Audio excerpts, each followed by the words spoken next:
అందరికీ యేసుక్రీస్తు నామంలో వందనాలు. ఈరోజు మనం బైబిల్లో కొన్ని విషయాలు చూసుకుందాము. మనము చాలా వరకు ఒక ఒక మాట ఉంటుంది కదా బైబిల్లో, మన తలంపులు దేవుని తలంపులకి చాలా డిఫరెన్స్ ఉంటుంది అనేసి.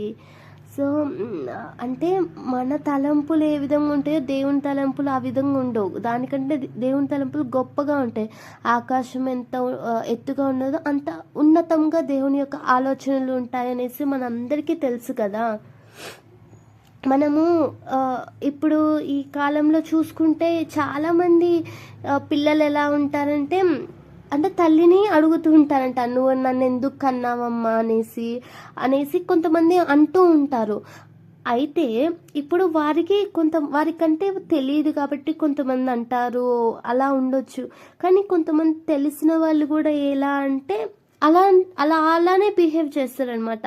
అసలు మనము ఎలా పుట్టాము, మనల్ని ఎవరు సృష్టించారు, అది ఏది కూడా ఆలోచించకుండా పిల్లలు ఎలా మాట్లాడతారంటే ఎందుకు కన్నావమ్మా అనేసి ఆ విధంగా మాట్లాడుతూ ఉంటారు. మనం బయట ఎన్నో చూస్తూ ఉంటాం కదా. అసలు మనల్ని ఎవరు పుట్టిస్తున్నారనే విషయాన్ని ఈరోజు మనము తెలుసుకుందాము. ఆదికాండము 2వ అధ్యాయం 7వ వచనంలో అక్కడ చక్కటి మాట దేవుడు రాపించున్నాడు. ఆదికాండం 2:7లో, దేవుడైన యెహోవా నేల మట్టితో నరుణ్ణి నిర్మించి వాని నాసిక రంధ్రములలో జీవవాయువును ఊదగా నరుడు జీవాత్మ ఆయను. హల్లెలూయా.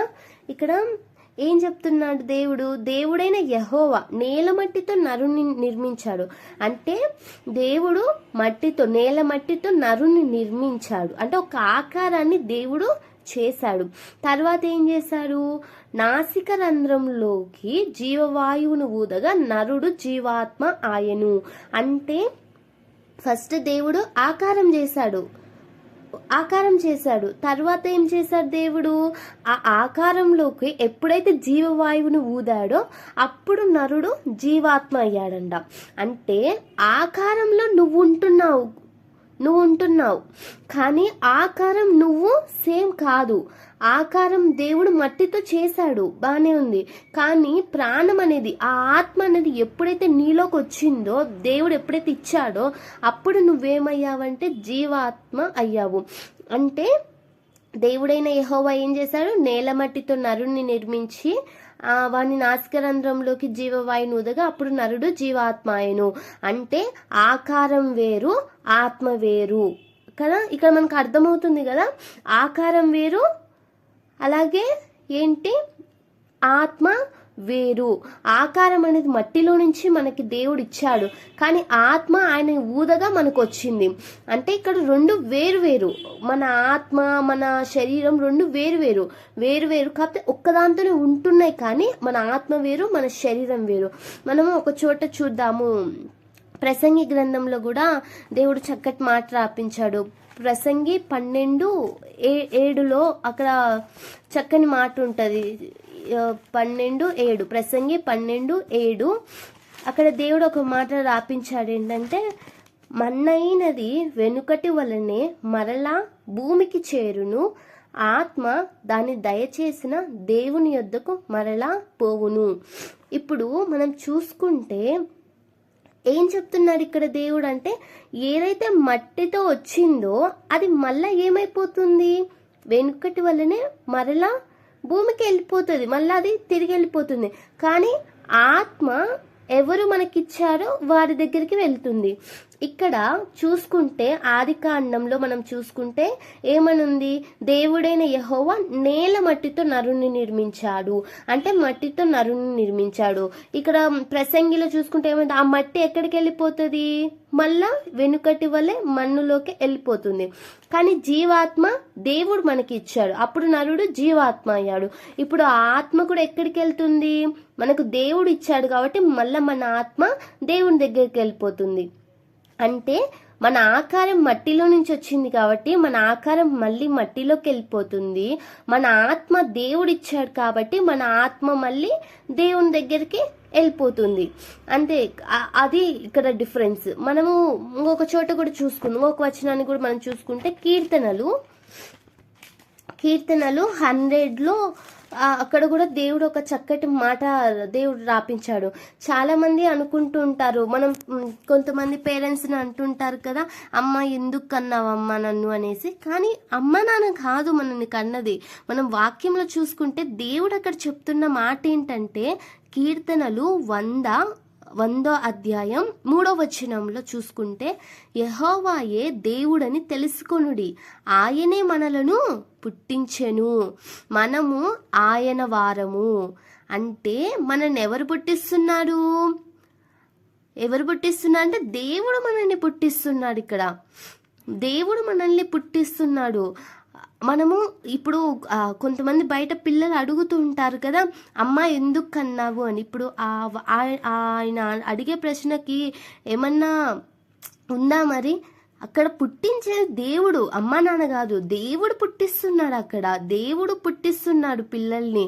సో మనం తెలుసుకోవాలి, మనల్ని పుట్టించేది దేవుడు అనేసి. అలాగే కీర్తనలు 127:3లో కూడా ఒక చక్కని మాట అనేది ఉంటుంది. కీర్తనలు 127:3వ వచనంలో చూసుకుంటే అక్కడ ఏముంటుంది? కుమారులు యెహోవా అనుగ్రహించు స్వాస్థ్యము, గర్భఫలము ఆయన ఇచ్చు బహుమానమే. అంటే ఇప్పుడు కుమారులు ఎలా వస్తున్నారు? మనల్ని దేవుడు పుట్టిస్తున్నారు, దేవుడు ఇచ్చేది గర్భఫలం. అమ్మా నాన్న కంటున్నారు, అమ్మా నాన్న వారు దేవుడు వారికి ఇస్తున్నాడు. ఒక గిఫ్ట్గా మనల్ని అమ్మ నాన్నకి ఒక గిఫ్ట్గా మనల్ని దేవుడు ఇస్తున్నాడు. గర్భఫలం అనేది దేవుడిచ్చే బహుమానం, అంతేకాని ఇంకేది కాదు. దేవుడిచ్చే బహుమానం, అది దేవుడు ఇష్టపడి దేవుడిచ్చే బహుమానం. అలాగే మనము 139లో చూసుకుంటే అక్కడ కూడా ఒక చక్కటి మాట ఉంటుంది. చాలామంది ఒకటి అంటుంటారు కదా, ఈ ఆకారం మట్టిలో నుంచి వచ్చింది అనేసి అంటున్నారు కదా. మరి మట్టి కుండలు అవి కింద పడితే పగిలిపోతున్నాయి కదా, మరి మనం ఎందుకు పగలట్లేదు అనేసి కొంతమంది బాగా అంటుంటారు. అంటే ఏంటి? మట్టి కుండలు పగిలిపోతున్నాయి కాబట్టి అవి మట్టిలో నుంచి వచ్చినట్టు, మనం పగిలిపోవడం లేదు కాబట్టి మనం మట్టిలో నుంచి రానట్టు అంటారు. మరి ఎలా వచ్చాము అంటే దానికి మళ్ళీ ఆన్సర్ అనేది చెప్పరనమాట. సో మనం ఎలా వచ్చామనేది మనం చూద్దాం ఇప్పుడు. కీర్తనలు 139:15వ వచనంలో ఉంటుంది, నేను రహస్యమందు పుట్టిన నాడు భూమి యొక్క అగాధ స్థలములలో విచిత్రముగా నిర్మింపబడిన నాడు. ఏమంది ఇక్కడ? రహస్యమందు పుట్టిన నాడు భూమి యొక్క అగాధ స్థలములలో విచిత్రముగా నిర్మింపబడిన నాడు. అగాధ స్థలములు అంటే భూమి యొక్క లోతు అంటే చాలా లోతు భాగంలో అనమాట. ఇప్పుడు రీసెంట్గానే ఒకటి తెలిసిందనమాట. అదేంటంటే ఇప్పుడు భూమిని తవ్వుకుంటూ అలా అలా అలా లోపలికి వెళ్ళిపోతా ఉంటే కొంచెం వేడి అనేది వస్తుంటుంది అనమాట. ఇప్పుడు మనము ఇక్కడ బయట భూమి మీద మనం మంచిగా చల్లగా ఉంది, మనకి అంతా బాగుంది. కానీ భూమిని తవ్వుకుంటూ వెళ్ళామే అనుకో, అక్కడ కొంచెం ఉష్ణోగ్రత అనేది పెరుగుతూ ఉంటుంది. అగాధ స్థలము అంటే అది ఎలా ఉంటుందో మనం చూద్దాము అది కూడా.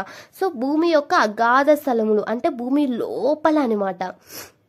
సో అగాధ స్థలం అంటే ఏంటి? ఆ అగాధ స్థలంలో విచిత్రంగా మనం నిర్మింపబడ్డామన్నమాట. సో మనం చూద్దాం ఒకసారి, ఆ అగాధ స్థలం అంటే ఏంటి? కుండలేమో పగిలిపోతున్నాయి కదా, మన ఆకారం కూడా మట్టితోనే కదా వచ్చింది, కానీ మనం ఎందుకు పగిలిపోవట్లేదు అనేది మనం చూద్దాము. దానికంటే ముందు ఒక చిన్న ఎగ్జాంపుల్ మనం తీసుకుందామంటే, ఇప్పుడు మనకి పల్లెటూళ్ళల్లో కుండలు ఉంటాయి కదా, నీళ్లు పోస్తే కుండలు ఉంటాయి కదా, మరి ఆ కుండలు కూడా కొన్నిసార్లు పగిలిపోవు. అలాగే ఇటుకలు కూడా అవి కూడా పగిలిపోవు. ఇంకా ఎక్కువ వాటర్ వస్తే మేబీ అవి కూడా పగిలిపోవచ్చు. కాకపోతే ఈ చిన్నపిల్లలు చేసుకున్న కుండలు ఏమో టక్కున పగిలిపోతాయి, కానీ అవైతే అంత తొందరగా పగిలిపోవు. డిఫరెన్స్ ఏంటి అంటే వాటిని హీట్ చేస్తారు. ఇటుకలను ఏం చేస్తారు? హీట్ చేస్తారు. అందుకే ఎప్పుడైతే ఆ గోడలు మనం కట్టేటప్పుడు కూడా వాటర్ పోసేటప్పుడు అది ఇంకా అతుక్కపోతుంది కానీ పగిలిపోదు, ఇంకా గట్టిగా అవుతుంది కానీ పగిలిపోదు. ఎందుకంటే ఆ ఇటుకలకి ఏముంది? వేడి ఉంది. కానీ చిన్నపిల్లలు చేసిన కుండలకి ఏం లేదంటే వేడి అనేది పెట్టలేదు, కానీ వీటికి పెట్టారు. సో అందుకే కాబట్టి అది కొన్ని రోజులు అలా ఉంటుంది.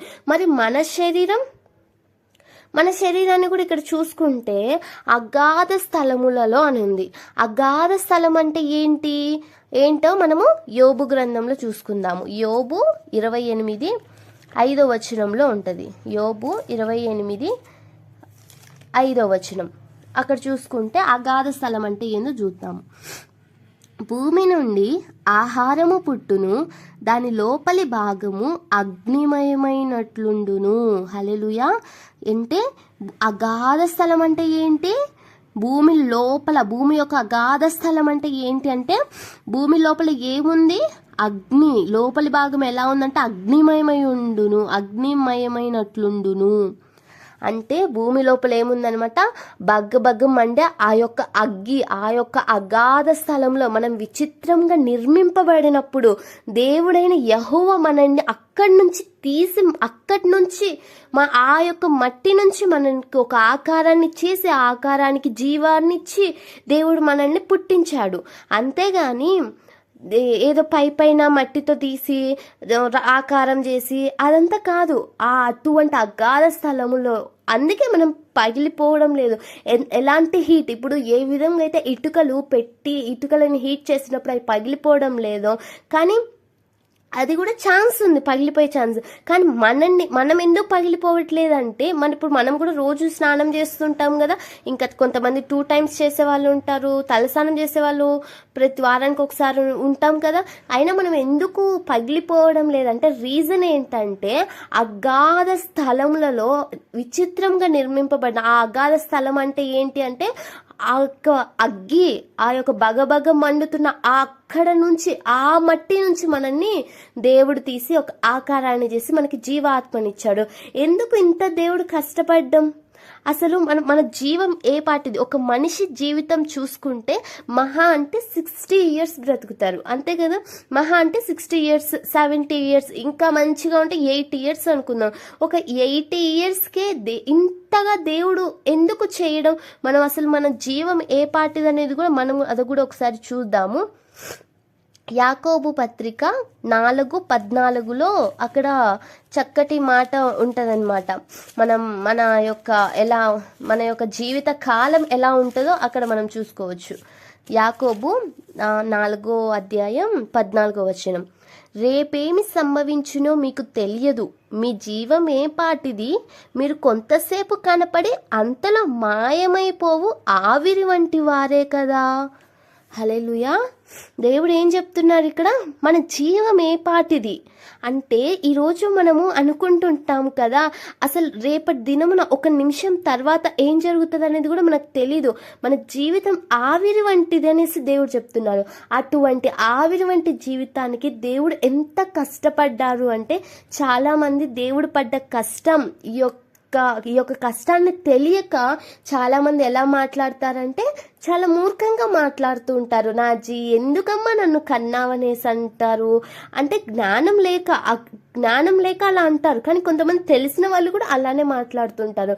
ఎందుకంటే వారికి దేవుడు కష్టం తెలియడం లేదు. సో మనము పై మట్టి నుంచి రావడం లేదు. అగాధ స్థలములలో బగ్గబగ్గ మండుతున్న ఆ యొక్క అగ్నిలో నుంచి, అక్కడి నుంచి ఆ మట్టితో దేవుడు మనల్ని చేశాడు. కాబట్టే మనము ఎన్నిసార్లు స్నానం చేసినా, చిన్నప్పటి నుంచి ఇప్పటి వరకు ఎన్నోసార్లు ఎగిరింటాం, ఎన్నోసార్లు ఆడుకుంటాం, ఎన్నోసార్లు పైనుంచి కిందికి దూకింటాం. కానీ మనం పగిలిపోవడం లేదంటే రీజన్ ఏంటంటే ఇది అగాధ స్థలములలో నుంచి మనని దేవుడు ఆ యొక్క మట్టితో తీసుకొని మనల్ని ఆకారం చేసి మనకి జీవాన్ని ఇచ్చాడు దేవుడు. కానీ ఈ యొక్క జీవం అనేది మళ్ళా దేవుని దగ్గరికి వెళ్తుంది. ఈ యొక్క మట్టి అనేది మళ్ళీ మట్టిలోకి వెళ్ళిపోతుంది. కానీ దేవుడు ఎంతో కష్టపడ్డాడు. ఎంత ప్రేమించకపోతే దేవుడు ఇంత కష్టపడి మనల్ని చేసి ఉన్నాడనేది మనం అందరం కూడా గ్రహించాలి. సో ఈ యొక్క మాటలను నేను ముగిస్తున్నాను. మనల్ని పుట్టించేది దేవుడు. మనకు ఆకారాన్ని ఇచ్చి, మనకి జీవాన్ని ఇచ్చి మనల్ని పుట్టిస్తుంది దేవుడు ఒక పర్పస్తో మనల్ని పుట్టిస్తున్నాడు అనేది మనం గ్రహించాలి. మనల్ని ఎంతగా దేవుడు ప్రేమిస్తున్నాడో ఈ యొక్క వాక్యాలను చూస్తే అర్థమవుతుంది. మనల్ని ఎంతో కష్టపడి దేవుడు మనల్ని ప్రేమించి మనకి రూపాన్ని ఇచ్చి ప్రాణాన్ని ఇచ్చాడు దేవుడు. బ్రతికున్నన్ని రోజులు కూడా మనం దేవుని కొరకు బ్రతికే విధంగా ఇంకా అనేక విషయాలు మనం రేపటి దినం నుంచి తెలుసుకుందాము. ఈరోజు ఈ యొక్క వాక్యాన్ని ప్రతి ఒక్కరు కూడా బైబిల్లో చూడండి. బైబిల్లో దేవుడు ఏం చెప్పాడు ప్రతిదీ కూడా చెక్ చేసుకుంటూ ప్రతి ఒక్కరం కూడా వాక్యానుసారంగా నడుచుకోవాలనేసి ప్రభు పేరిట మనవి చేసుకుంటున్నాను. ప్రార్థన చేసుకొని ఈ యొక్క సెషన్ని ముగించుకుందాం. పరలోకమందున్న మా తండ్రి, దేవా నీకు వందనాలు, స్తోత్రములు ప్రభా. అవునయ్య ప్రభా, తండ్రి దేవా మమ్మల్ని ఎంత కష్టపడి మమ్మల్ని తండ్రి నువ్వు చేసి ఉన్నావు ప్రభా. తండ్రి మమ్మల్ని పుట్టించి ఉన్నావు దేవా. అయ్యా తండ్రి నీకే వందనాలు, స్తోత్రములు అయ్యా తండ్రి ప్రభా. అయ్యా నువ్వు పడిన ఈ కష్టమయ్యా తండ్రి మర్చిపోకుండా తండ్రి ప్రభా మీ కొరకు బ్రతికే విధంగా ఉండడానికి సహాయం దయచేయండి ప్రభా. ఆకారము ఆత్మ తండ్రి ప్రభా. అయ్యా ఆకారం మళ్ళా తిరిగి ప్రభా మన్నైపోతుంది తండ్రి. అయ్యా ఆత్మ నీ దగ్గరికి వస్తుంది ప్రభా.